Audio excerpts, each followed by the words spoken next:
Bueno, bienvenidas y bienvenidos a un nuevo encuentro de este ciclo de seminarios afín. Vamos a hacer un pequeño recordatorio de los seminarios para todos y además así queda más claro el contexto, ¿no? Son seminarios dictados por investigadores del grupo y también por diversos expertos y expertas invitadas sobre temáticas vinculadas con las líneas de investigación del grupo y todos los seminarios se realizan por la plataforma Zoom los días jueves en este horario, en el link que adjuntamos a los folletos difundidos por redes sociales. En cualquier caso de requerir más información, y no duden en ponerse en contacto con nosotros. El seminario de hoy lleva por título Movilidades no reproductivas en la frontera, el espacio liminal México-Estados Unidos, y es presentado por la doctora Bruna Álvarez y el profesor Hugo Gallotti. Bruna Álvarez es profesora agregada e investigadora en el Grupo de Investigación Afín del Departamento de Antropología de la Universidad Autónoma de Barcelona. Sus líneas de investigación son maternidades, reproducción, sexualidades e infancia. Realizó su tesis doctoral sobre la política de la maternidad en España, señalando que el mercado laboral, las relaciones de género en parejas heterosexuales, la narrativa de elección y el discurso feminista funcionaban como regímenes morales que influían en las decisiones reproductivas. Desde 2017 ha estado coordinando el proyecto Sexafin, Sexualidad e Infancias en Cataluña, en Ciudad de Juárez, también en México, y actualmente está investigando la reproducción tanto en Barcelona, España, como en Ciudad de Juárez y Tijuana y en México, analizando las movilidades no reproductivas. Específicamente, su trabajo en Barcelona se refiere a los receptores de gametos, las decisiones y trayectorias reproductivas y el equilibrio entre trabajo y vida personal de las y los profesionales de la salud reproductiva en Cataluña. Por su parte, Hugo Gallotti es profesor en la University of the West of England, Bristol, doctor en antropología de la Universidad de Barcelona y doctor en ciencias de la organización de la Universidad Ramon Llull. Actualmente dirige proyectos de investigación financiados por la British Academy Newton Fund sobre el impacto social de las organizaciones en América Latina y por AIF sobre mujeres y condiciones vulnerables en el NHS y las intersecciones entre género y trabajo y sociomaterialidad en espacios vulnerables como hospitales, centros comunitarios y organizaciones benéficas. Su investigación se centra en metodologías interdisciplinares de investigación organizativa, teoría y trabajo nómada. Vamos a hacer una introducción breve, ¿no es cierto?, respecto de lo que va a tratar este seminario en particular. Las inmovilidades no reproductivas se refieren a prácticas civiles, así como científicas en el ámbito médico, que establecen relaciones más allá de los límites de los estados, las sociedades o instituciones, al mover personas, conocimientos, ideas, así como cosas biomédicas. La región fronteriza de México, Estados Unidos, ha sido un punto central en el estudio de la antropología de la frontera, con el objetivo de desentrañar las complejidades de los procesos migratorios y sus límites conceptuales. Este cambio, a la hora de analizar la frontera como una mera barrera a entenderla como un espacio liminal, ha permitido la exploración de la o las culturas fronterizas producidas y experimentadas por quienes viven en esta región dinámica. La literatura existente resalta las injusticias reproductivas que tienen que enfrentar las mujeres indígenas y las mujeres migrantes en esta frontera particular. Estas injusticias incluyen la esterilización, pérdida de hijos, acceso también inadecuado a recursos. En el lado estadounidense, mujeres de diversos orígenes étnicos que utilizan clínicas de reproducción asistida experimentan discriminación racial. Sin embargo, en medio de estas injusticias, las estrategias reproductivas de las personas residentes en la frontera persisten.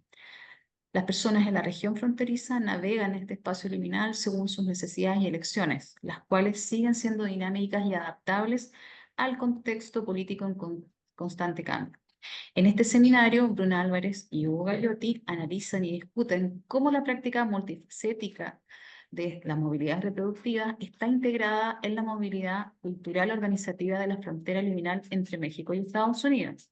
Su investigación se basa en un trabajo de campo multidisciplinario, intermitente y longitudinal producido entre 2015 y 2023 en la frontera entre Ciudad Juárez, México y El Paso, Estados Unidos, para analizar tres tipos de movilidades no reproductivas: el aborto, el parto y la reproducción asistida.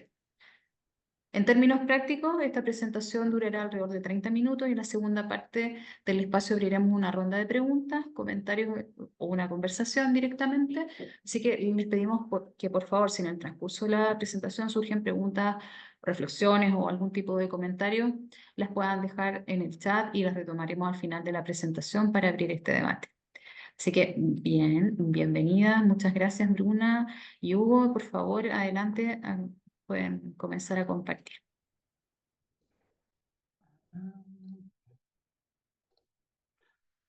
Va, esto, bueno, ¿se ve bien?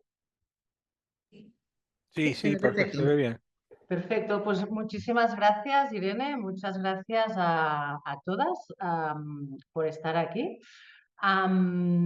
Un poco contextualizar este seminario, que la verdad es que ha servido mucho para un poco poder mostrar un panorama amplio de estas movilidades no reproductivas, entre paréntesis, porque también incluye reproducción y no reproducción.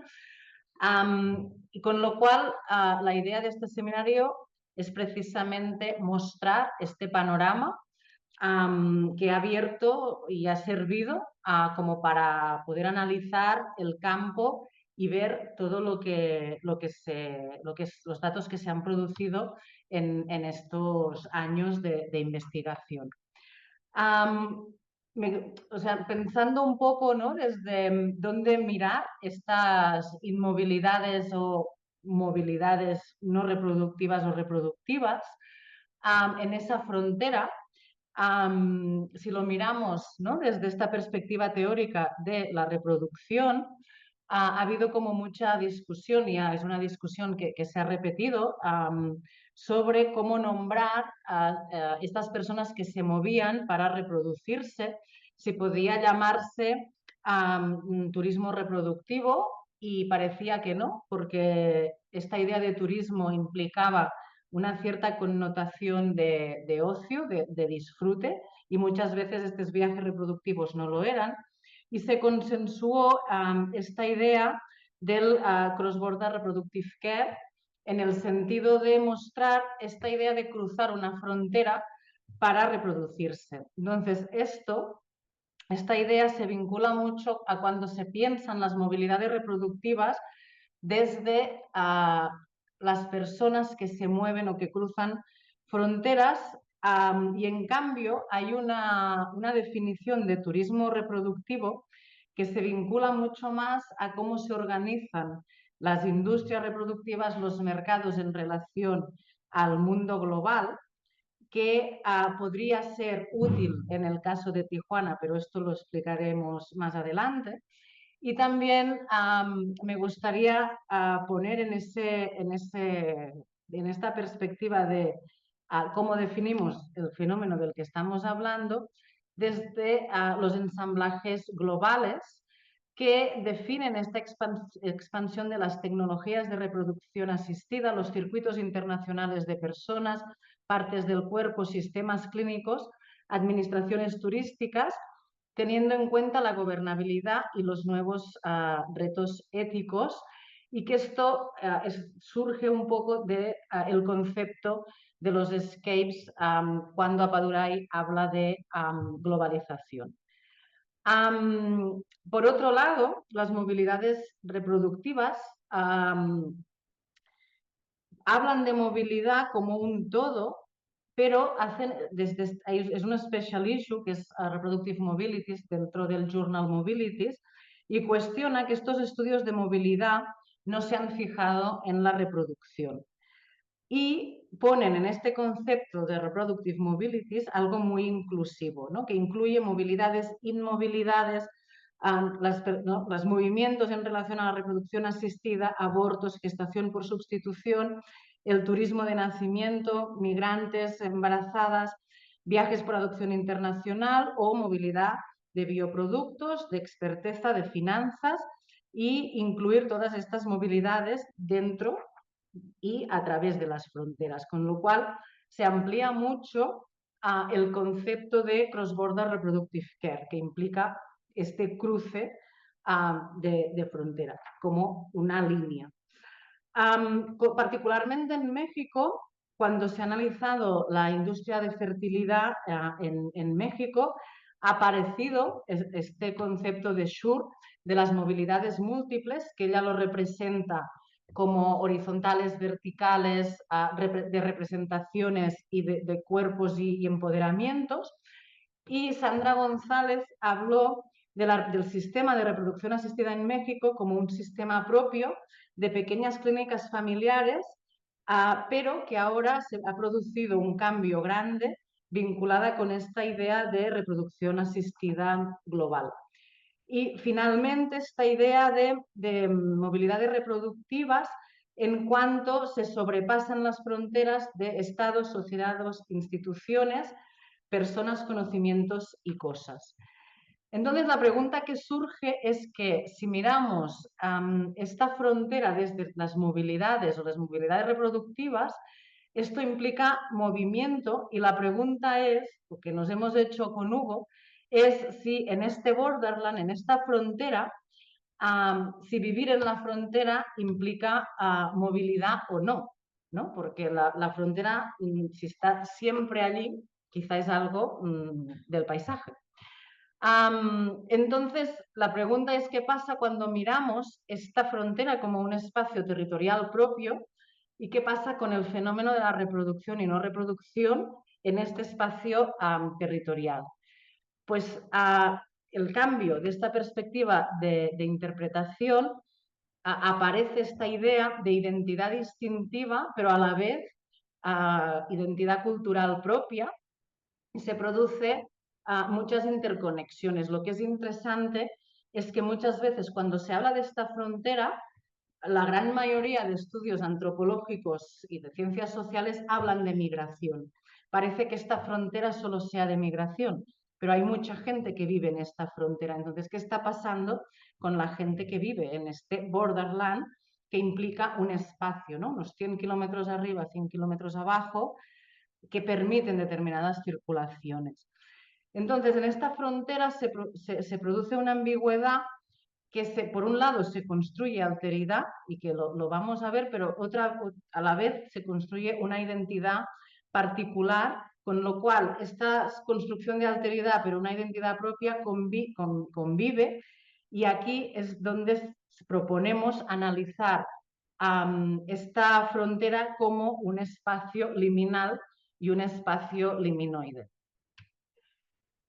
Con lo cual, esta cultura del borderland es como algo producido y experimentado por las personas que viven allí y, siguiendo esta definición de Turner, este espacio liminal como un dominio independiente de actividad creativa, ¿no? ¿Qué está pasando en esta frontera en cuanto a la reproducción y no reproducción? Con lo cual, podríamos construir una propuesta alternativa de título que podría mirar estos ensamblajes reproductivos y no reproductivos en este espacio liminal, como es la frontera norte de México. Y me parece interesante porque centra esta producción de un ensamblaje reproductivo local, ¿no? O sea, es local y global a la vez. Entonces, la presentación de hoy, voy a intentar, que yo creo que tendremos que saltar cosas porque quise mirar un poco todo el campo que hay. Voy a hablar de estas 4 liminalidades, de las culturas en las fronteras, estos ensamblajes reproductivos, ¿no? Que son básicamente las injusticias reproductivas, esta idea de identidad común en la frontera de todos somos mexicanos, pero también este turismo reproductivo en Tijuana, bueno, ya veremos cómo encaja esta nueva definición, lo que implica ir a nacer en El Paso por personas de Ciudad Juárez que van a parir a El Paso, y qué está pasando con el aborto voluntario en este contexto de dinámicas legales cambiando.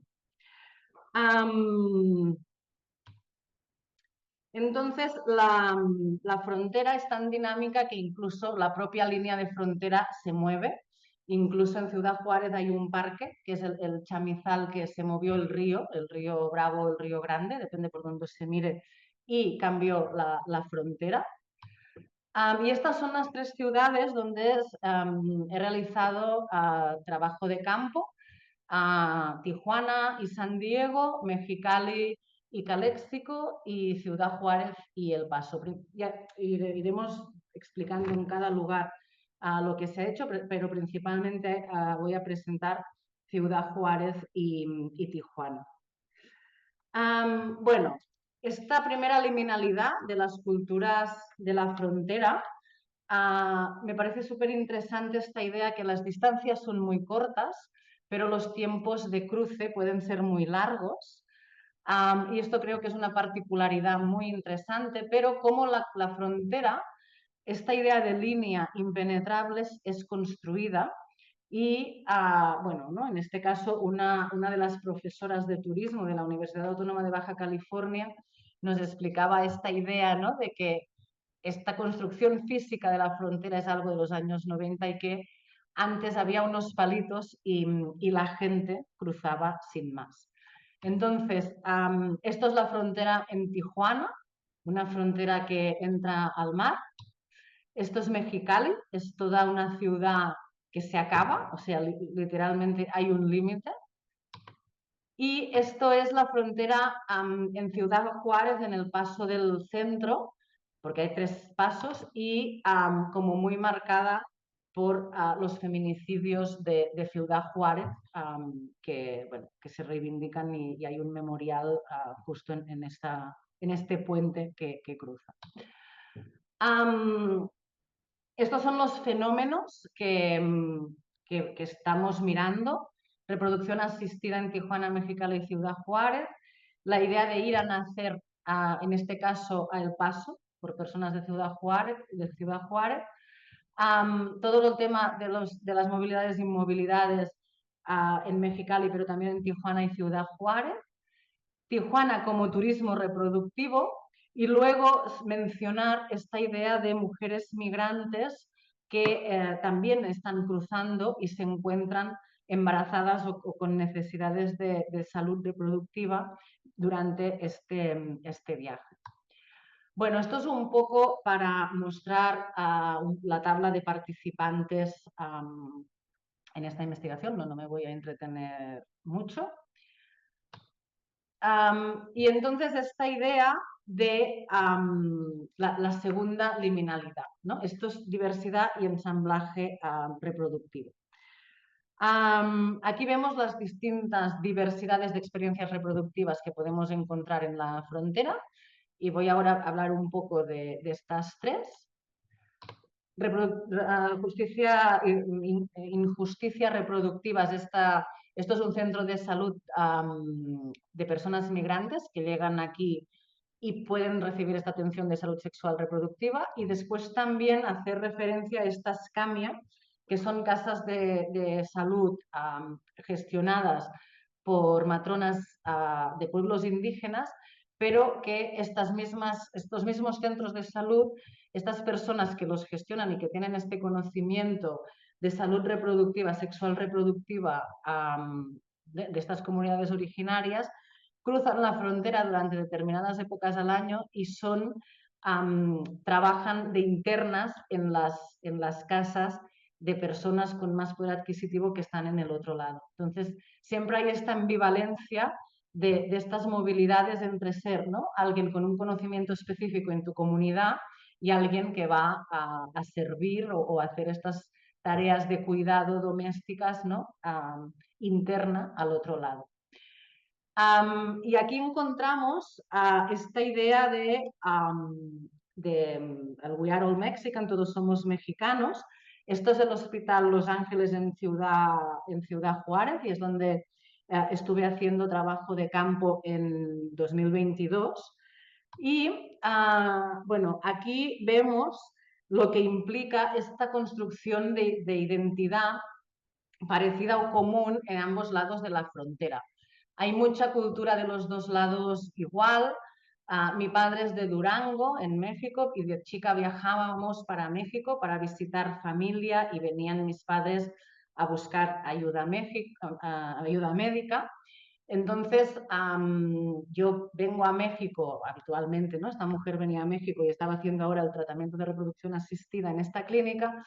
Lo interesante es que cuando ella habla con sus amigas que no tienen vínculo con México y les dice que sí, que pueden ir, que es muy fácil. Entonces, aquí en Ciudad Juárez sí que había una división entre, ¿no? Todos somos mexicanos, ¿no? La gente que tenía un origen familiar desde México, y los anglosajones y el marido de esta mujer, por ejemplo, que estaba también presente en esa entrevista, decía que él no había ido nunca a México y que estaba impactado con todo el buen servicio, la buena atención médica que había en este hospital. Toda mi vida fui educada en Juárez, tengo muchos vínculos en Juárez, pero el esposo de esta otra mujer es del Paso, y aquí ya empezamos a esta producción, ¿no? De identidad, pero a la vez de alteridad, ¿no? Él es hispano, pero no habla español. Y ya, bueno, había una historia, ¿no? de este paso de frontera ya desde los abuelos. Y aquí estas personas que también estaban haciendo un tratamiento de reproducción asistida, ellos eran guardas de la frontera, que lo que produce esta frontera física es necesitar, ¿no? de todo un servicio militar y policial de vigilancia, que además está muy bien pagado. Y ellos fueron los que, la entrevista con esta pareja fue en inglés, y fueron ellos los que me dijeron, todos somos mexicanos, ¿no? Y uno era la segunda generación y ella la primera, pero que ya no hablaban castellano, ya era todo en inglés. Incluso los abuelos ya les habían hablado en inglés. Lo interesante de esta pareja era que estaban haciendo el tratamiento de reproducción asistida en Ciudad Juárez, en esa clínica Los Ángeles, pero nunca habían visitado antes la ciudad.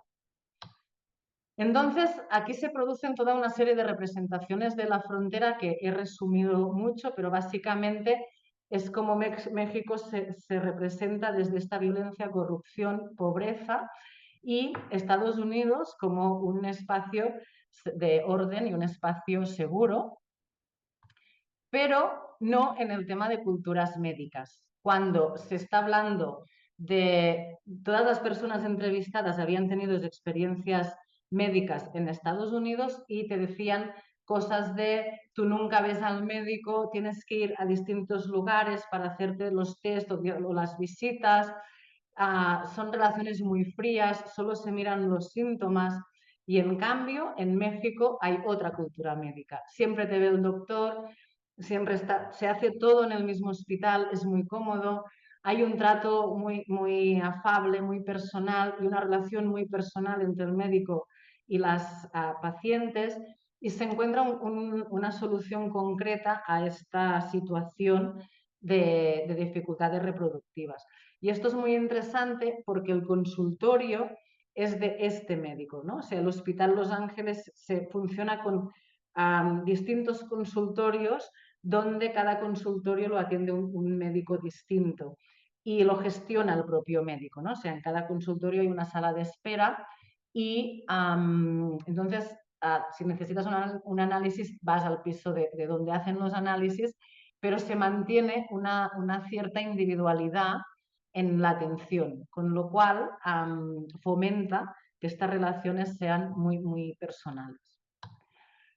Cosas interesantes que me encontré, que muchas de las personas que estaban allí buscando, ¿no?, opciones reproductivas tenían hijos previos, normalmente de otras parejas, y había también distintas adscripciones religiosas, básicamente evangélicos y católicos, y los evangélicos siempre habían hablado, casi siempre, con los pastores de su iglesia, que muchas veces implicaba un apoyo en los tratamientos, ¿no? Mientras que las personas católicas lo hablaban mucho menos, incluso mucho menos con las familias. Y otra cosa interesante es que la tecnología y el médico tenían poco que hacer en los procesos de reproducción asistida, porque siempre eres, si Dios quiere, esto irá bien. Y esto también era bastante interesante. Bueno, aquí algunas de las entrevistas se realizaron aquí, que era un espacio también liminal entre distintas consultas. ¿Y qué pasa en Tijuana y por qué creo que puede recuperarse específicamente aquí esta idea de turismo reproductivo? Estos son edificios enteros que son clínicas de reproducción asistida, también en algunas con todas de la misma empresa o la misma corporación y otras también con asociaciones de doctores o médicos independientes. Y aquí, bueno, ya vemos, ¿no?, que se está construyendo un nuevo edificio, pero la perspectiva es un health district, ¿no? O sea, este distrito de salud. Y conversando con un conductor de taxi que nos llevaba arriba y abajo, me dice que en la zona donde me está llevando la población local no puede acceder a estos servicios porque son muy caros.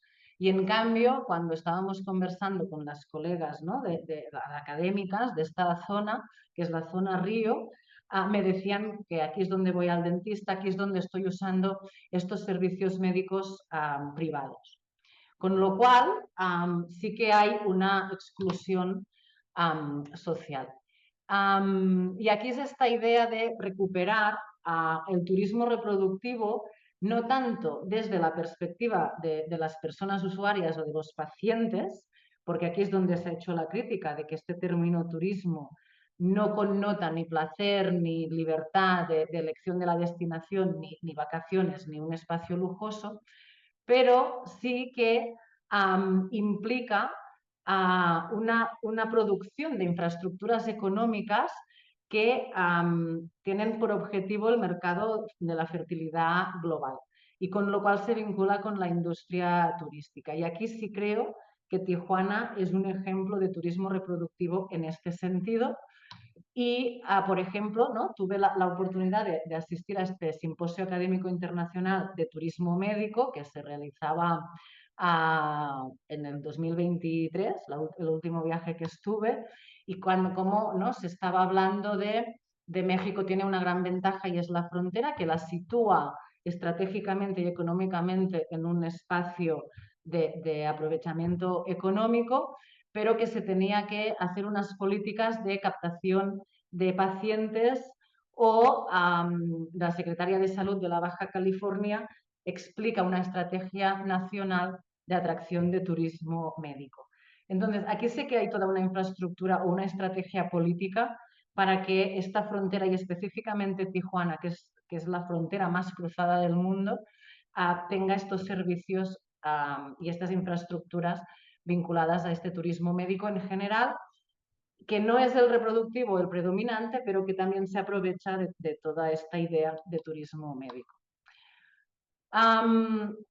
Esta es muy interesante porque esta mujer es de México DF y es una entrevista que la hice online y ella me explicaba que ella se estaba haciendo un tratamiento y estaba en ese momento en la estimulación ovárica y tenía que viajar por trabajo a Tijuana y estar una semana en Tijuana. Entonces la clínica de Ciudad de México le dijo que en Tijuana tenían una sucursal y que podían hacerse el tratamiento también, ¿no?, este control de la estimulación desde Tijuana.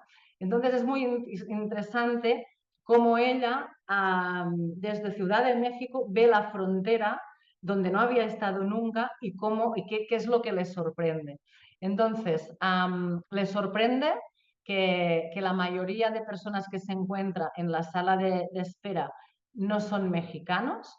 Ella lo vincula que son de Estados Unidos y básicamente de San Diego, y le sorprende que estas personas sean negras.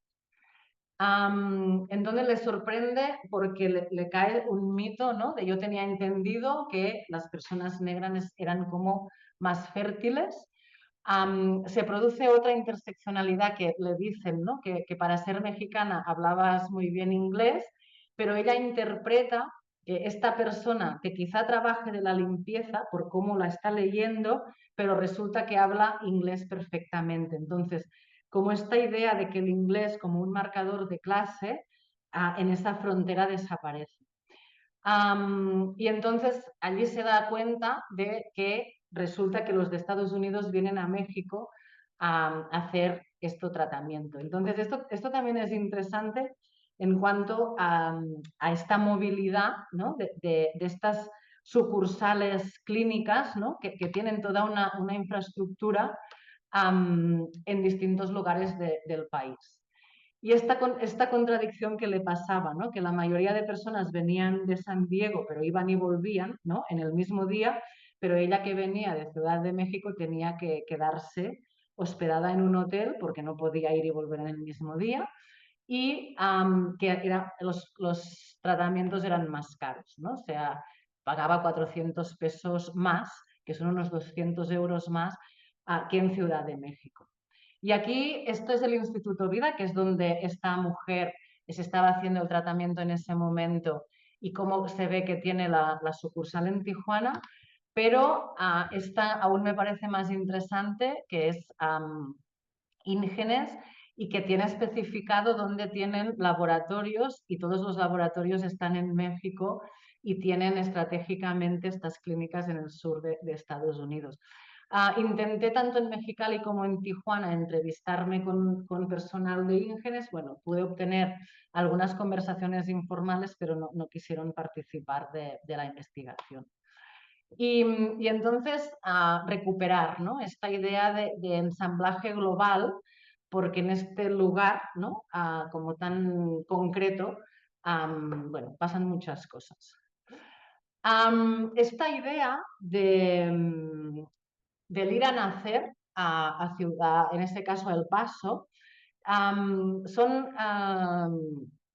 mujeres o bueno, familias que se organizan para que sus hijos nazcan al otro lado de la frontera, ¿no? Entonces, muchas de las personas entrevistadas, y que es algo muy habitual y que es muy fácil que te expliquen estas experiencias y estas estrategias, bueno, ¿no? Hay como unas sí, estrategias de cruce de la frontera, ¿no? Una es tienes que pagarte el hospital en El Paso, entonces tú cuando cruzas la frontera si te ven embarazada, pero presentas las facturas del hospital, es más fácil el paso, o bien se instalan los 2 últimos meses antes de parir en casas de familiares que las acogen a esperar el momento de parir. Luego te explican que no tienes que pedir las ayudas sociales, ¿no? Que te ofrecen cuando pares en un hospital. Y toda esta situación, claro, obviamente cuando la idea es que esta persona que nace tiene la nacionalidad de Estados Unidos. Y siempre se ve como esta idea de tendrá más oportunidades, irá a estudiar secundaria en Estados Unidos. Lo interesante del caso es que conocí a un chico de 14 años que estaba estudiando secundaria en El Paso, que había sido uno de los nacidos en El Paso y se levantaba cada día a las 4 de la mañana, llegaba al puente a las 5 de la mañana, hacía 2 horas de cola, de 5 a 7, para cruzar, tomaba el autobús de la escuela secundaria que empezaba a las 8. O sea, 3 horas de trayecto para llegar al instituto. Y dijo que no le gustaba esta escuela secundaria porque sufría racismo, aunque él era blanco y tenía ojos verdes, y me dijo que los mexicanos son los peores. Las personas de origen mexicanos nacidos en El Paso son racistas hacia los estudiantes mexicanos de Ciudad Juárez. Entonces, aquí se ve esta idea de, bueno, ¿no? Estas identidades ambivalentes que circulan. Pero lo que más me llamó la atención era que este esfuerzo de oportunidades, ¿no? O sea, ¿qué querías ser de mayor? ¿Cuáles son tus perspectivas para hacer todo este esfuerzo de 3 horas de cola a cada día para ir al instituto? Y me dijo que él quería ser aduanero fronterizo. Es decir, que al final se levantaba todos los días a las 4 de la mañana para quedarse 3 horas en el puente, cruzar, pero su objetivo vital era quedarse en el puente para siempre, pero desde el otro lado. Y estos son fotos de lo que implica el puente.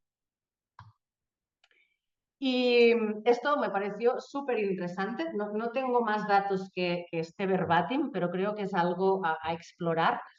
Cuando no había la posibilidad de tener una doble nacionalidad, se generaban estas estrategias de nacer en dos sitios al mismo tiempo, es decir, se iban a hacer a San Diego en este caso, pero se pagaba a algún funcionario en México que hiciera una partida de nacimiento en México. Y esto se acaba en el 94 cuando sí se permiten esta doble nacionalidad. Bueno, así ya como cierro con el aborto, me robaré 3 minutos más. ¿Qué está pasando? Estos son los estados que actualmente el aborto es legal hasta las 12 semanas sin ningún tipo de explicación, la cual cosa implicaba que Baja California sí lo era en 2023 cuando hice el trabajo de campo, pero Chihuahua, donde está Ciudad Juárez, no. Lo que pasa, esto es el aborto seguro, que es toda la infraestructura que ha montado, ¿no? el gobierno, el Ministerio de Salud, pero el acceso es difícil, ¿no? O sea, yo fui al hospital de aborto seguro y bueno, me fue muy difícil conseguir el número de teléfono donde tenía yo que llamar para poder obtener información sobre cómo realizarme un aborto. Y luego en Tijuana, donde sí era legal, detecté en esta misma zona río, en esta zona de industria médica, descubrí que había manifestaciones pro vida, con lo cual deduje que había clínicas de aborto. Entonces intenté entrar, me pareció localizar una, pero nunca me abrieron la puerta y nunca supe si realmente lo era. Y era como bastante complicado encontrar estos espacios. En El Paso las clínicas han desaparecido, El Paso es Texas y Texas está totalmente penalizado desde el 2021 y aquí hay las exclínicas donde se podían realizar abortos y bueno, que se estaban remodelando y una de las cuales ya se había convertido en un centro de estética. Esta idea de algo que se llama solutions y que resulta que es grupos, ¿no? En este caso evangélicos, que buscan captar de alguna manera, ¿no? Estas personas, estas mujeres embarazadas y que necesitan una solución, pero en este caso es para animarlas a seguir adelante con el embarazo y a acoger o dar este niño en adopción. Y aquí abro toda una línea, pero que no seguí. Y un poco esta es la situación compleja en el estado de Chihuahua porque está despenalizado pero no es legal. Entonces, bueno, hay que interponer una demanda de amparo, con lo cual es muy complejo el acceso al aborto legal. Entonces hice entrevistas a acompañantes de apoyo y también hay diferencias entre California y Baja California y Chihuahua. Bueno, en Ciudad Juárez sí que había acompañantes individuales que no estaban tan vinculados a los movimientos sociales feministas. Hay toda una red de movimiento a favor del aborto que es latinoamericano y que esto contrasta con estas ideologías en Estados Unidos, que lo explicaré ahora en breve, y esta idea de que muchas de ellas hacen un acompañamiento virtual, o sea, solo es como dando indicaciones de cómo tomarse estas pastillas, que es el misoprostol y que sirve como para un tema de estómago, y en cambio como otras sí que hacen todo construyen un espacio, un acompañamiento más presencial. Entonces, por ejemplo, una de estos movimientos, de estos grupos feministas, las colectivas, perdón, la colectiva feminista, en este caso de Tijuana, ellas lo que querían era dar la información y que todas las personas, todas las mujeres tuvieran a mano la información para no necesitar ningún tipo de infraestructura para poderse realizar un aborto autogestionado. Y en cambio, muestran mucho estas movilidades también ideológicas, ¿no? O sea, me repitieron varias veces esta idea de que en México muchas veces no se estaba luchando para que el Estado ofreciera el servicio de aborto, sino que era una información a circular para la autogestión. Y esta idea de salir a la calle y como que en Estados Unidos no se estaba en este momento haciendo esta lucha desde aquí, sino que se estaba haciendo desde un lugar más institucional para recuperar este derecho, ¿no? por vías más judiciales y de reivindicación más política institucional, pero no desde la calle. Y este es un tema que emerge bastante porque también hay una crítica, ¿no? a este negocio, a este turismo de aborto que podría, por ejemplo, emerger en Tijuana. Y bueno, ¿no? Las propias experiencias de muchas de las acompañantes de aborto en Estados Unidos y esta autorreflexión de barreras y privilegios. Y bueno, un poco el misoprostol es interesante porque hay estas estrategias de irlo a comprar porque es legal. Entonces es, bueno, ¿no? Si te encuentras en la farmacia y te dicen, bueno, ¿y para qué quieres el misoprostol? Bueno, si va un hombre es menos sospechoso. Entonces, bueno, si acaso preguntan, ¿no? Pues decir que es para mi abuelita. O esta idea de que hay, ¿no? Desde Estados Unidos hay esta circulación de misoprostol y no es excesivamente caro, son entre 375 pesos el lunes, porque hay un descuento general en los medicamentos, o 500 pesos si no es lunes, que son alrededor de 25 euros, 500 pesos, pues 18, o sea, bueno, es bastante accesible, pero bueno, todas estos grupos feministas lo que hacen pues es también repartir y hacer bancos de misoprostol para las personas que no lo pueden costear. Y bueno, ya un poco y con esto cierro. Hemos visto, ¿no? Estas liminalidades de cómo se producen en estas culturas, estos ensamblajes en tres espacios distintos, ¿no?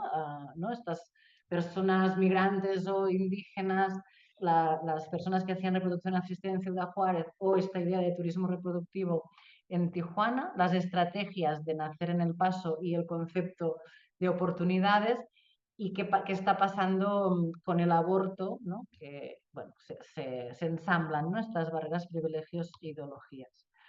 Y ahora la pregunta es, si estamos hablando de ensamblaje, ¿no tendríamos que ir a una perspectiva teórica vinculada al posthumanismo como ¿no? de ensamblaje y ver a partir de aquí cómo estructurar todo este campo? Nada, hasta aquí. He intentado ceñirme en el tiempo. Así que nada, muchas gracias. Perfecto. Espera un poquitito que parece que hay un acoplamiento. Voy a pedir ahí que...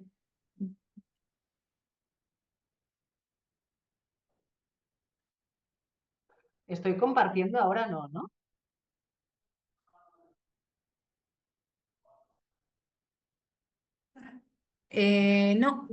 Estás compartiendo. ya tienes que dejar de compartir arriba en la pantalla Espera, y ahí entonces ya que no puedo. salió del modo...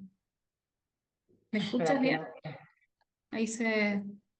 es que tengo los. Espera, aquí. Ahora sí, ahora sí. Perfecto.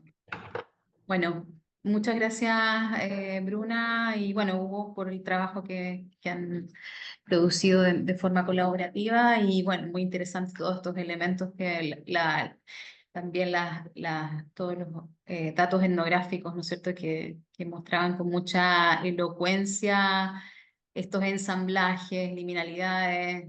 Este caso me quedé, bueno, muchas, ¿no? Pero este chico, ¿no? Que justamente quería ser un guardia fronterizo, que también aparece el tema otros temas, ¿no? De los dispositivos, quizás de control ahí, que se juegan también en ese espacio, pero vamos a abrir porque tenemos unos 10 minutitos, así que también por favor, Hugo, lo que quieras agregar, siente con todo el espacio, si nos tomamos más tiempo, no importa.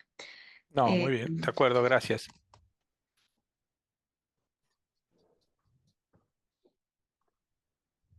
Hay un comentario de Estel que le dice que le encanta cómo se hablan todos esos elementos, ¿no es cierto?, en el espacio de la frontera. Diana, adelante. Sí, voy a abrir hasta mientras se va animando el resto de la gente.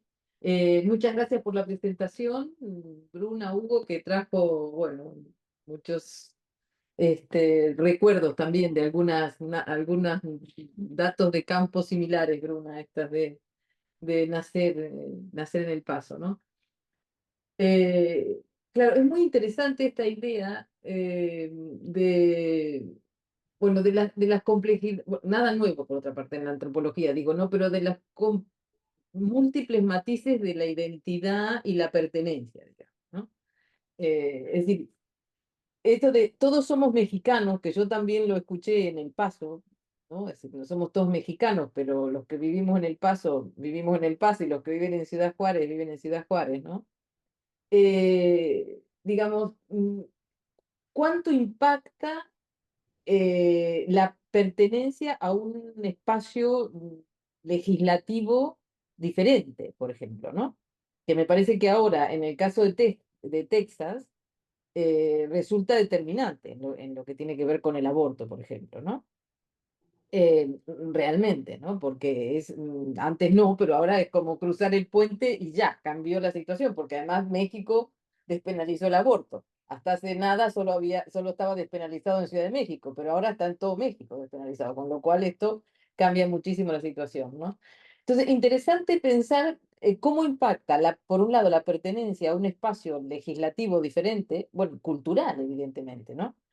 Y por otro, la lengua, ¿no? Porque esta persona que se autopercibía mexicana hizo la entrevista en inglés, digamos, ¿no? Lo cual resulta, bueno, es decir, qué es lo que confiere identidad? Es la pregunta que en el fondo me hago, digamos, ¿no? Es decir, una ascripción étnica, lingüística parecería que no, ¿no? Una situación de vinculación, de dirección tampoco, porque se siente mexicano pero vive en El Paso, ¿no? Y por otro lado, esto que me pareció fantástico, que esta tabla que comentabas, ¿no? De las diferencias que perciben en la atención, que eso también se ve en uno de los resultados del proyecto de vulnerabilidad, ¿no? De que hay una de los vídeos muestra esto, ¿no? De la gente que va a hacerse cosas de mamografías, por ejemplo, a Tijuana porque se sienten mejor atendidas, mejor tratadas y demás, ¿no? Es decir, resulta muy interesante esta ambigüedad, ¿no? Y por otro lado, bueno, esta cosa de frontera, que también lo ha dicho Stuart Hall y Homi Bhabha y todo lo demás, estos espacios de frontera son muy amplios, y en este caso son evidentemente muy amplios, porque 100 kilómetros es importante, digamos, en términos de espacio, ¿no? ¿Cómo constituyen espacios culturales, aparentemente espacios culturales propios, que no son ni idénticos a un lado ni idénticos al otro, pareciera, ¿no? Eh, que es un poco no sé si estabas comentando esto o me lo pareció. No, Gracias. sí, sí, sí, sí. Bueno, el tema de la identidad, hay un capitulito de un libro que se llama Ethnographies of the Border, que habla de esta frontera, y hay varias etnografías, y una es esta, creo que el título del capítulo es We Are All Mexicans, precisamente, y es de Pablo Villa, que es un librillo escrito en el 2003, y yo lo tengo que leer un poco más profundamente, pero yo creo que él habla de que se necesita esta reivindicación de todos somos mexicanos, pero que esto se produce en un contexto de alterización anglosajón. Es decir, quien les llama mexicanos son claro, es que esto de los dispositivos que decías, Irene, vivir en El Paso es complicado. O sea, a mí me habrían quitado cualquier posibilidad de vivir en El Paso, porque si te ponen una multa de parking, de aparcamiento, si te dejas el coche en plan 2 minutos que bajo a bajar esto, te penalizan y te quitan el grado de nacionalidad que tengas, ¿no? Entonces, sobre todo si son personas que no lo han conseguido por nacimiento, sino por regularización. Entonces, claro, es una surveillance de buena ciudadanía constante, muy, muy, muy fuerte. Entonces, bueno, esto lo estoy diciendo ahora sin pensarlo mucho, pero en confrontación con esta imagen de Ciudad Juárez como un espacio violento, corrupto, pobre, como tienen que ser ciudadanos ejemplares, ¿no? Yo creo. Yo creo que aquí hay mucho de esta idea de todos somos mexicanos. Y tengo recogido, pero no lo he mostrado, las representaciones de la frontera.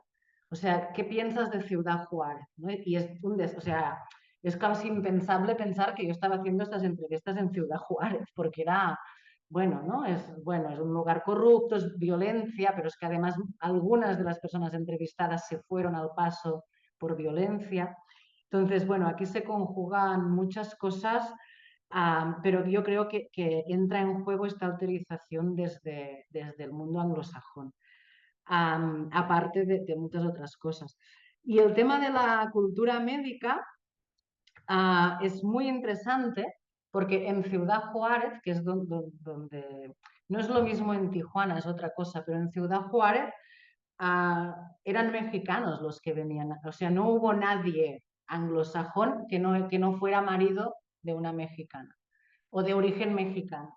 Entonces es muy interesante porque, bueno, yo creo que hay, o sea, hay varias cosas. Una es esta organización del propio sistema médico, que aquí sí que Sandra González lo analizó como algo como de pequeñas empresas casi familiares, que esto se mantiene en estas grandes clínicas porque cada médico es independiente del de al lado, con lo cual hay una voluntad de generar clientes y una es a través del buen trato. Incluso en Mexicali, donde sí pude entrevistar profesionales de la salud, pero que no lo he incluido, los médicos, que los que pude entrevistar eran estos, los de pequeñas clínicas familiares, los de las grandes industrias me dijeron que no, que ni hablar. Estos me decían, ¿no?, que se estaba cambiando el modelo de atención y que se estaba globalizando en el sentido, ¿no?, de un cambio como de ahora ya no es importante la persona, sino el éxito de embarazo, el coste, ¿no?, como otros parámetros que quizá podrían parecerse más a un sistema de cultura médica más norteamericano. Bueno, no sé. Pero bueno, es muy interesante. Sí, sí. No, solo para decir que así como la movilidad, sé que hay otras personas que están pidiendo la palabra, pero solo para decir que así como la movilidad va cambiando y la violencia, parece que digamos, hay como grados de violencia en distintos lugares, esto es mentira. Es decir, la vulnerabilidad es culturalmente construida. Entonces, igual que la violencia es, ¿no? Lo que puede resultar violento en El Paso, puede ser muy violento en Juárez o al revés. Yo me acuerdo por ejemplo, cruzando a la tarde entre El Paso y entre Ciudad Juárez y El Paso, caminando el puente, llegando a El Paso a eso de las 5 o 6 de la tarde y llegar a una ciudad desierta, ¿no? Donde había un Starbucks abierto, ¿no? Imagínense que estuvieran en un, ¿no? Estos lugares anglosajones típicos, ¿no? Domesticados, ¿o no? Donde está absolutamente todo cerrado después de las 6 de la tarde, y había una luz mortecina en un Starbucks ahí en el downtown de El Paso, ¿no? Y bueno, a ver, yo empecé a sentirme vulnerable, ¿no? Y muchos de nosotros ahí nos sentiríamos igual. Caminé un poco para ver allí y a la hora era una oscuridad y un miedo de ser asaltado. Yo me imagino incluso, no sé, niños y esto, o sea, nadie, ni un alma en la calle, ¿no? En un momento dado hubo una fuga de agua, hubo una rotura de un caño, parece, de agua en la calle y aparecieron como 10 patrulleros y ambulancias y bomberos, ¿no? Acordonando y empezando a pedir documentos a la gente ahí en el medio de la noche del Paso, ¿no? Yo no veía la hora de cruzar y volver a la seguridad de Ciudad Juárez, ¿no? Donde había un alboroto de niños en la calle, de gente tomando cerveza, donde realmente uno sentía estar seguro, ¿no? Entonces, lo que quiero decir es que es muy, claro, hay varios grados de violencia, pero cada grado se construye de manera diferente. Por ejemplo, el grado, o sea, obviamente, todo el mundo, nosotros sabemos que en la periferia de Londres, aquí, después de las 7 de la tarde, o de Bristol, donde vivo yo, hay lugares donde no se puede ir, digamos, ¿no? Directamente, ¿no? Esto es absolutamente peligroso, donde uno se va a sentir totalmente vulnerable. Claro, en el macro, sí, o sea, en general es un país más seguro, sí, pero en el día a día depende, ¿no es cierto? Y depende, ¿eh? Según la hora, según con quién estás, si estás solo, si estás con alguien más, obviamente si eres mujer, si eres hombre, si eres niño, ¿no?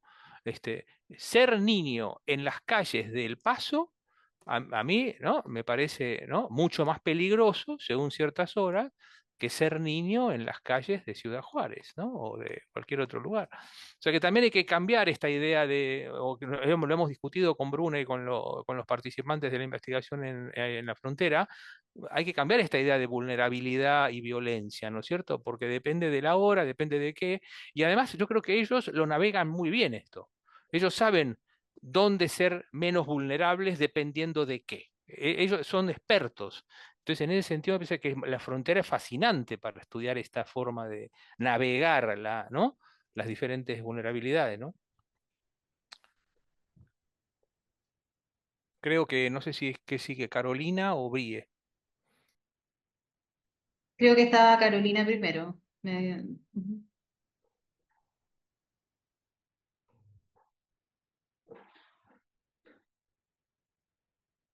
No te escuchamos, Carolina, estás muteada.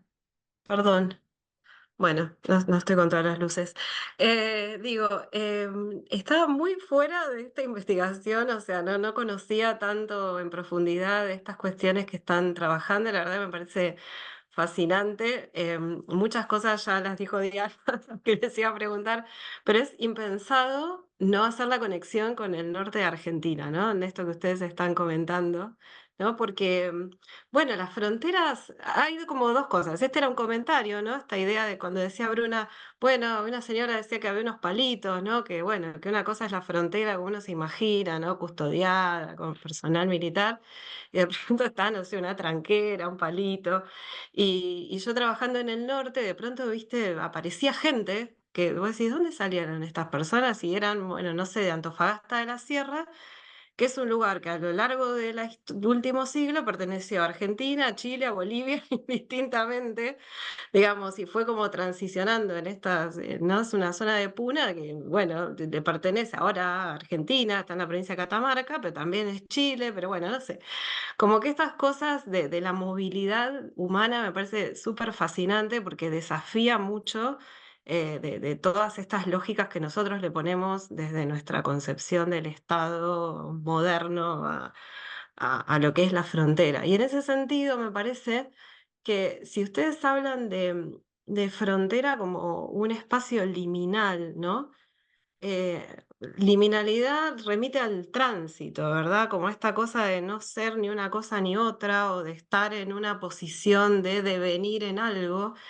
Y todo lo que han mostrado ustedes como datos etnográficos de lo que constituye la vida cotidiana en las áreas de frontera, no sé, me pregunto si se puede seguir hablando de liminalidad, ¿no? Porque me parece que, no sé, piense, capaz estoy equivocada, ¿no? Pero como esta idea de la antropología tradicional, ¿no? De que lo nuevo surgía en el centro y se iba a la periferia, ¿no? El difusionismo a comienzos de siglo. Después muchas ideas sobre el cambio cultural.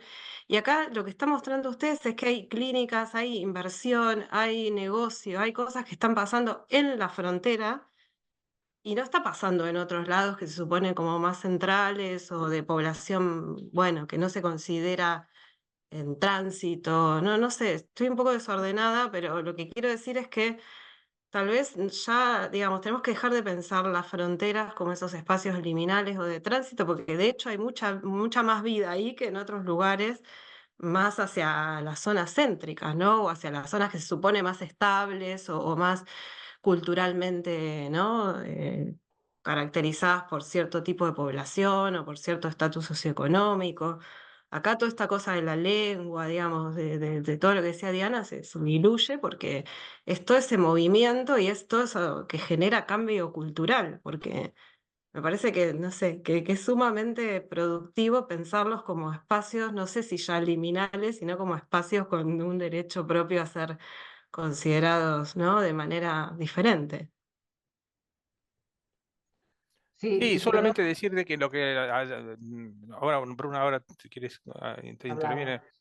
pero preferimos hablar del espacio como usando Turner más bien que Fangenet, ¿no? Es decir, para nosotros es un espacio liminoide, es lo que dice, ¿no? Víctor Turner, no un espacio liminal. Obviamente lo explicamos como espacio liminal porque es el término más acuñado, pero en nuestro trabajo más teórico sobre explicando, pensamos que sí, que tenés razón. No, no es un espacio liminal no es un espacio de transición, como decía Van Gennep, ¿no es cierto? Este espacio ritual que pasas de ser, no sé, niña a mujer, niño a cazador, ¿no? Esto que usaban los antropólogos tradicionales en las etnografías de pueblos, no sé, originarios, ¿no? O lo que fuera. Si no es un espacio, como decía Turner, un espacio liminoide, no un espacio liminal, en donde está el permanente juego entre lo uno y lo otro y por lo tanto no hay un in-between, pero no de transición, hay un in-between Exacto. de oscilación, ¿no? De que Mm. se está, Turner hablaba de juego, play, El decía, juego. ¿no? Ujú. Como un juego, ¿no? Estás como, ¿no? Aquí y allí, adelante y atrás, no sé, como jugando al fútbol, ¿no? Ahora juego de esto, ahora juego de lo otro, ¿no? Por eso que usaba tanto la metáfora del game, Turner, para hablar de lo liminoide, cuando criticaba a Van Gennep, ¿no? Pero, así que nosotros pero nos parece que este es un enfoque mucho más, que efectivamente, como tú dices, rico para entender este espacio. Sí. Bueno, yo iba a decir esto, sí, que yo creo que es el liminoide, o sea, que yo creo ahora cuando he hablado, he usado liminal porque es, ¿no? Es como lo primero que aparece, pero sí, es liminoide, es esta diferencia, ¿no? Y esta producción, ¿no? De nuestra definición de Turner, que precisamente lo que pone en énfasis es que puede ser un dominio independiente de creación de actividad, ¿no? Entonces creo que encaja perfectamente bueno, independiente podríamos pensar en relación con un montón de cosas, pero esta producción de actividad y creatividad, ¿no? Es lo que yo creo que es súper interesante de este lugar.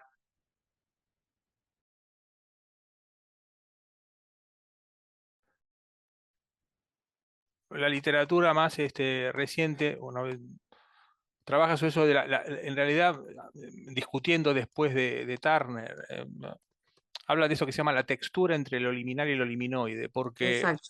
Mm. porque tampoco es tan así, digamos, a veces, porque a veces tú tienes la sensación de que efectivamente, como decía Bruna, ¿no? Hay un espacio de transición, ¿no? Yo era mexicano y ahora soy americano, ¿no? Te dice, eso te suena a liminal, ¿no? Pero después te dice, lo anoté aquí y lo anoté allí. Entonces dices, pero aquí o allá. Bueno, en los dos lugares, ¿no? Es como que están arriba del puente, digamos, ¿no? Están arriba del puente, a veces aquí, a veces te dice, parece liminoide, pero en la textura ¿no? Es más como, a veces más liminal, a veces más liminoide, ¿no? A veces más jugando permanentemente y a veces es muy muy así, ¿no? Soy americano. ¿No? No soy más mexicano. Tú dices, ve, como una transición, parece bien, ¿no? O sea, no soy, ya he menstruado, no soy más niña, soy mujer, pareciera, ¿no? Ya hice el ritual de pasaje, hablo inglés y tengo el pasaporte, ¿no? Soy americano y ya no sé qué. Tú dices, pero esto ya pareciera que no. Es como si estuvieras entrevistando un hunter, ¿no? Un niño No, hunter. pero Sí, pensaba no, sí, perdón. Sí, sí, adelante, adelante. No, pensaba en todas estas actividades diferentes que ustedes mencionaron, ¿no? Porque ahí también se juega como hasta más pragmáticamente, ¿no? Decir, soy americano o soy mexicano o soy, ¿no? O hablo inglés o hablo español o tengo acceso a esto, tengo acceso a lo otro, me conviene ir a la clínica aquí porque tal cosa. o por una cuestión de costo, o por una cuestión de que me siento más cómodo con la forma en la que me atienden, y entonces ahí encuentro una similaridad cultural, si se quiere, a lo que espero de la atención médica. Entonces, tal vez no siempre es, o sea, soy americana, pero a su vez hago todo esto y como que, digamos, como que depende mucho del contexto, de la actividad para utilizar, ¿no? esas formas de identificación, que es lo que lo hace justamente más interesante, ¿no? Porque más rico para el análisis antropológico, porque si no siempre nos quedamos, ¿no? Como con estas cosas más dicotómicas que a veces no sé, son insatisfactorias para pensar estos procesos que son tan creativos además, ¿no? Porque a mí lo que me parece fascinante es la creatividad que se da acá en estos espacios, ¿no? Que tal vez justamente por ser esos espacios, ¿no? Pueden darse esos fenómenos y no sé, en el centro de DF o no sé, o en Nueva York, qué sé yo.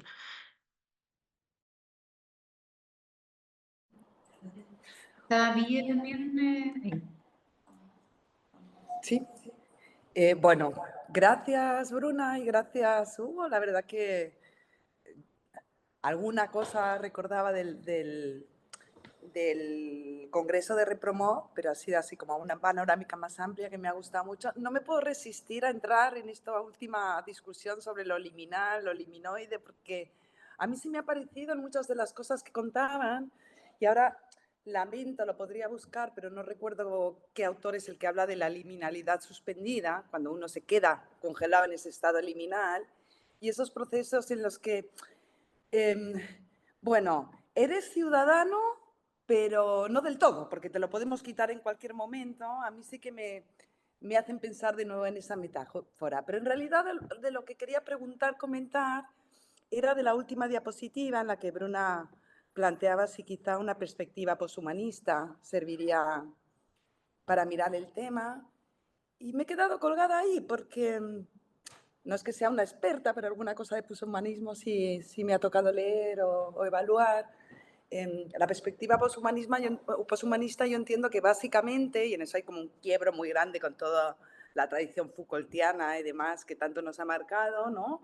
De descentrar lo humano para poder poner al mismo nivel otros agentes, ya sean tecnológicos, el medio ambiente, otras especies. Y no acabo de entender, a lo mejor porque, bueno, porque yo ahora tengo como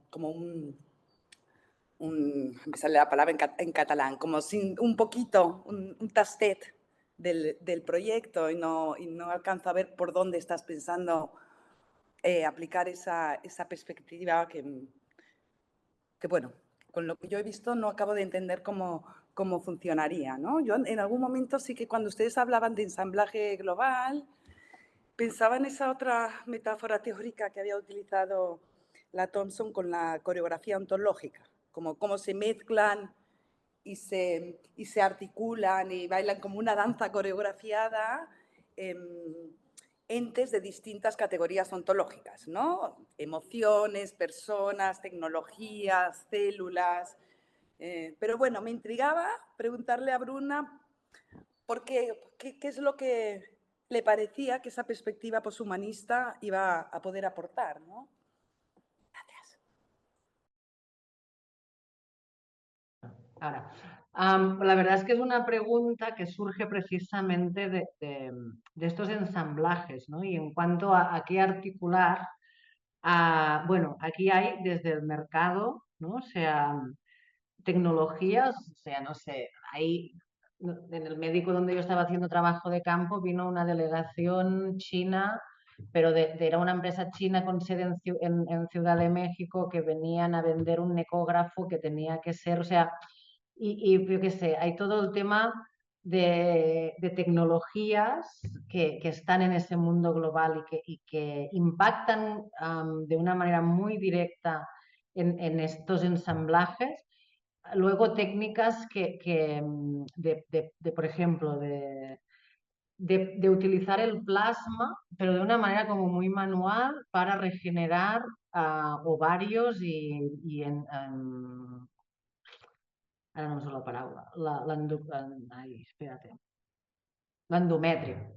¿No? O sea, y esto era cosas que este señor médico leía de algún journal de vete a saber y científico probablemente, pero entonces intentaba pensar a cómo el plasma podía contribuir con todo esto, porque además lo hablé con Sofía cuando llegué y me dijo que esto que no tenía demasiada base científica.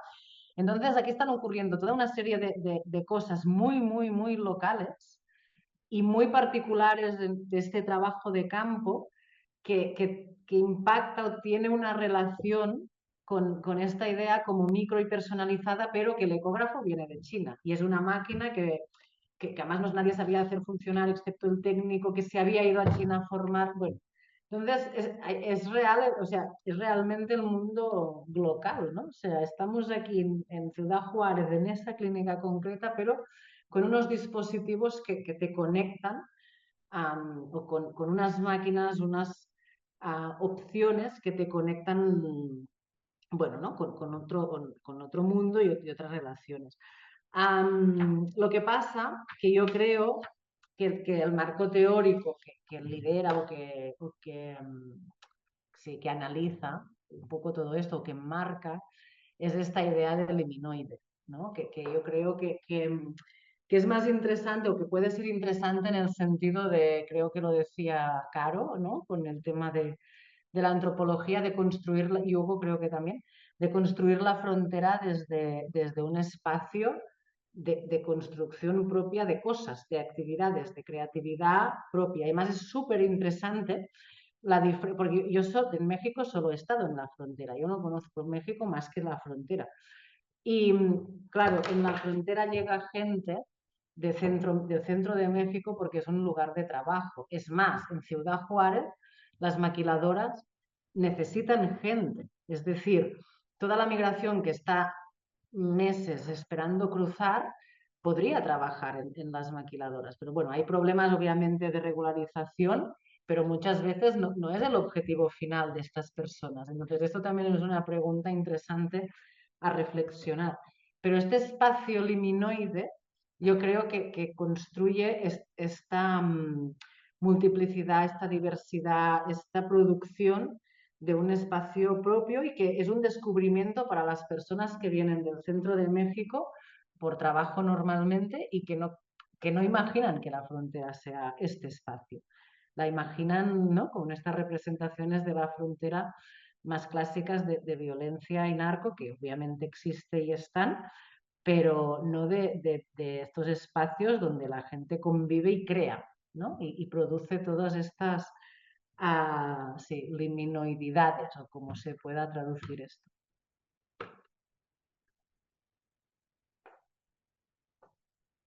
Diana, Diana. Sí, no, me quedé pensando en el tema de la frontera, digamos, ¿no? Como sabéis, he hecho mi tesis doctoral iba de frontera y entonces, bueno, hace mucho tiempo que doy vueltas sobre el tema, ¿no? Y pensaba que cuánto sigue impactando en la mirada sobre la frontera y la vida en la frontera la cuestión política que pesa sobre la frontera, digamos, ¿no? Es decir, seguimos viendo la frontera, o nos cuesta mucho, mejor dicho, ¿no? Ver la frontera como esto que decía Homi Bhabha, ¿no? Como the location of culture, ¿no? Decía claramente, ¿no? El lugar de la cultura, o al menos de una cultura diferente, o la propia Ansaldúa, ¿no? Que yo creo que mejor que ella no lo ha dicho nadie en los últimos 30 años, digamos, ¿no? Es decir, un lugar donde hay una cultura propia, digamos, que no es necesariamente lo que está de cada lado, ¿no? Pero sigue siendo muy impactante, me parece, o sigue teniendo un peso muy importante en la concepción general, la idea bueno, ¿no? De que esos mundos culturales que están a cada lado de la frontera son los mundos culturales puros, ¿no? Y los otros son mundos culturales corrompidos, ¿no? O de menor calidad, digamos, ¿no? Cuando es evidente que tienen estrategias culturales propias, ¿no? Y en ese sentido lo vinculaba con esto que acabáis de comentar entre Vie y Bruna. Yo soy absolutamente ignorante de lo que dice el poshumanismo, por tanto puedo decir cualquier tontería en este minuto, ¿no? Pero digamos, si uno atiende a dato de campo tuyo acerca de el trato en la cuestión médica, ¿no? O el vídeo de aquella mujer del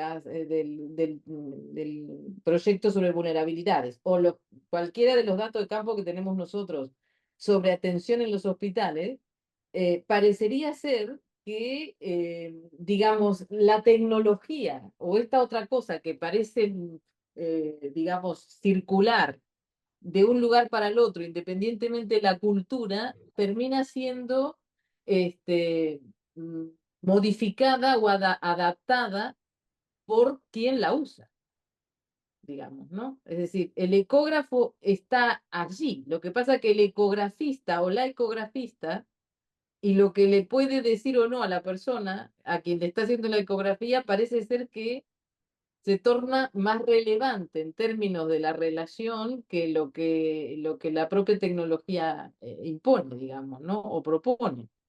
Ahora, es cierto esto que planteas tú, Bruna, que también se ve en Inglaterra, por ejemplo. En Inglaterra no hay médico haciendo ecografías. Hay una persona técnica que no te dice nada y lo único que hace es pasarte la ecografía y enviar lo que salga a la persona que va a hacer el informe, ¿no? En este sentido, digamos, pareciera que la cosa se desdibuja, ¿no? Pero si no, a mí me da la impresión que justamente lo que se está poniendo es un acento cada vez mayor en trato personal, ¿no? O en el trato médico, ¿no?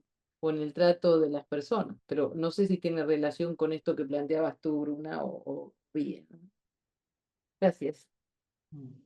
Sí, yo ahora, bueno, Alzaldúa es muy interesante porque la lectura de Alzaldúa a mí me ha impactado, es decir, me ha hecho cambiar. O sea, incluso porque la leí, la estoy leyendo ahora, de hecho, pero hace tiempo que la voy, que me acompaña, pero am, a pesar de haber estado allí, esta experiencia de la frontera corporeizada, me impacta para analizar estos datos. Entonces yo diría o añadiría que la frontera como un espacio de cultura propia, pero además diversa. O sea, son culturas de frontera, porque hay mucha diversidad de experiencia y experiencias en esa frontera. Y este impacto de la cuestión política, ¿no? O sea, Bueno, sobre todo con tanto grupo, claro, exacto.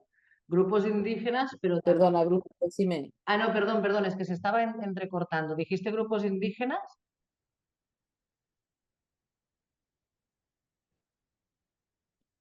Digo, la diversidad sobre todo en la frontera de México, con tanto grupo indígena en un solo espacio, digamos, ¿no? Sí, pero también este impacto de la política, porque hay mucha gente que está en esa frontera que no puede cruzar, por ejemplo. ¿No? Entonces, aquí hay muchas diversidades, muchísimas.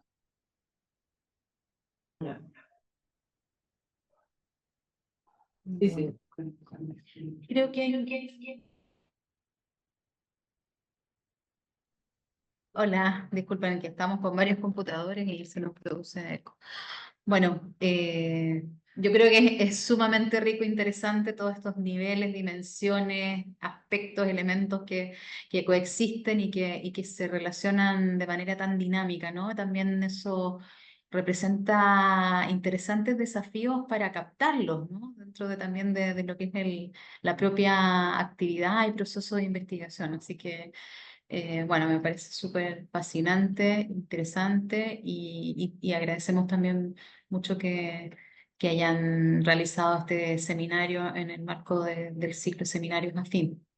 Vamos a irnos despidiendo en honor al tiempo y agradeciendo también los comentarios y las preguntas y reflexiones que creo que se vuelven también muy relevantes a la hora de repensar las nociones, las categorías con las que trabajamos, porque en la práctica el material de campo siempre desafía eso, ¿no? Desafía nuestras propias definiciones y los campos también teóricos Y también puede generar, ¿cierto? Puede ser generativo de nuevos conceptos y formas de captar esta complejidad de las realidades que exploramos. Así que mil gracias a todas y a todos. Nos despedimos hasta la próxima semana, que tenemos a Chris Bobel en un seminario también el jueves, ya sería jueves 16 a la misma hora en el mismo canal, como se dice. Así que un abrazo y hasta pronto.